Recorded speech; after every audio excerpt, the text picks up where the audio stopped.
காலை வணக்கம், உணவு பிரியர்களே. உங்கள் குழந்தைகள் விருப்பமான உணவு பிரியர்களா? சரி, இன்று கிளாசிக் தோசையில் ஒரு வேடிக்கையான திருப்பம் உள்ளது. அவர்கள் முதல் கடிக்கு முன் ஏ என்று சொல்லப் போகிறார்கள்.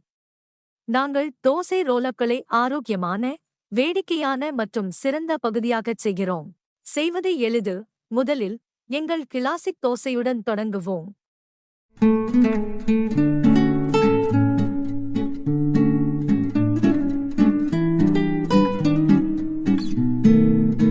நீங்கள் அதை அழகாகவும் மெல்லியதாகவும் தங்க நிறமாகவும் மொறுமொறுப்பாகவும் விரும்புகிறீர்களா? அதை ஒரு பக்கத்தில் சமைக்க விடுங்கள், பின்னர் அதை புரட்டவும். நினைவில் கொள்ளுங்கள், நாங்கள் இங்கே வழக்கமான தோசைகளை மட்டும் செய்யவில்லை. நாங்கள் இந்த குழந்தைகளை உருட்டப் போகிறோம். அதை பாருங்கள், சரியான மொறுமொறுப்பானது, எங்களுக்கு பிடித்த விதத்தில்.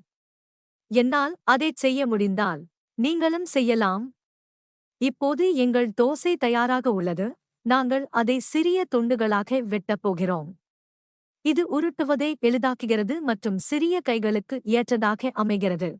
நீங்கள் விரும்பினால் மினி தோசைகளையும் செய்யலாம். சிறியதாக இருந்தால் உங்கள் குழந்தைகளுக்கு சிறந்தது.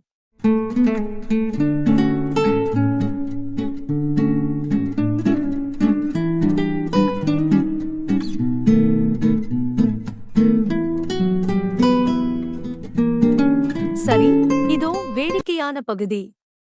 இந்த தோசை ரோல்களில் எல்லா வகையான ஆரோக்கியமான, வண்ணமயமான ஃபில்லிங்ஸும் நிரப்பலாம்.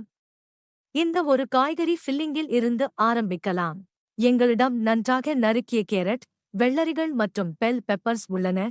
கூடுதல் சுவைக்காக சிறிது தயிருடன் கலக்கப்பட்டுள்ளது. ரொம்ப ஃப்ரெஷ்ஷா இருக்கு, இல்லையா? ஆனா கொஞ்சம் சீஸ் மற்றும் தக்காளி ஃபில்லிங்கையும் சேர்த்து குழந்தைகளுக்கு வேடிக்கையாக செய்யலாம். கொஞ்சம் துருவிய சீஸ், சில தக்காளி துண்டுகள், அது தோசைக்குள்ள கொஞ்சம் பீட்சா மாதிரி இருக்கும். அல்லது ஏதாவது இனிப்பு எப்படி இருக்கும்? ஆரோக்கியமான இனிப்பு விருந்துக்கு மசித்த வாழைப்பழம் மற்றும் சிறிது வேர்க்கடலை வெண்ணெய் அல்லது பாதாம் வெண்ணெய் ஆகியவற்றை நிரப்பலாம். இப்போது வேடிக்கையான பகுதி வருகிறது. அவற்றை உருட்டலாம். இப்படியே எளிதானது, இல்லையா? அவை பரிமாறத் தயாராக உள்ளன. இந்த சிறிய ரோலப்களைப் பாருங்கள். அவற்றை இன்னும் வேடிக்கையாக மாற்ற நீங்கள் அவற்றை அழகான வடிவங்களாக வெட்டலாம். நட்சத்திரங்கள், இதயங்கள் அல்லது உங்கள் குழந்தைகள் விரும்பும் எதையும். மேலே சில புதிய பழங்களைச் சேர்க்கவும் அல்லது டிப்பிங் செய்ய ஒரு டேங்கி சட்னி அல்லது கெட்சப்புடன் பரிமாறவும்.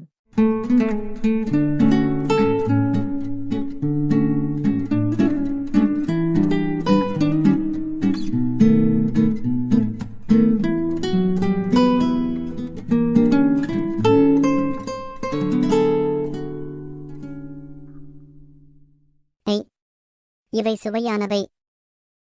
பாருங்க, ஆரோக்கியமான உணவு சுவாரஸ்யமாக இருக்கும். இந்த தோசை ரோலப்கள் எல்லா வயதினருக்கும் ஏற்றது.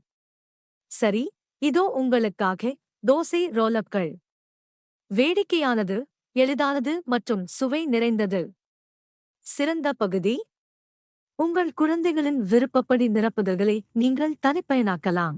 முன்கூட்டியே ஒரு தொகுப்பை உருவாக்குங்கள். அவர்களுக்கு ஒரு சுவையான, ஆரோக்கியமான காலை உணவு அல்லது சிற்றுண்டி தயாராக இருக்கும். அவற்றை முயற்சித்துப் பாருங்கள். கீழே உள்ள கருத்துகளில் அது எப்படி இருக்கிறது என்பதை தெரியப்படுத்துங்கள்.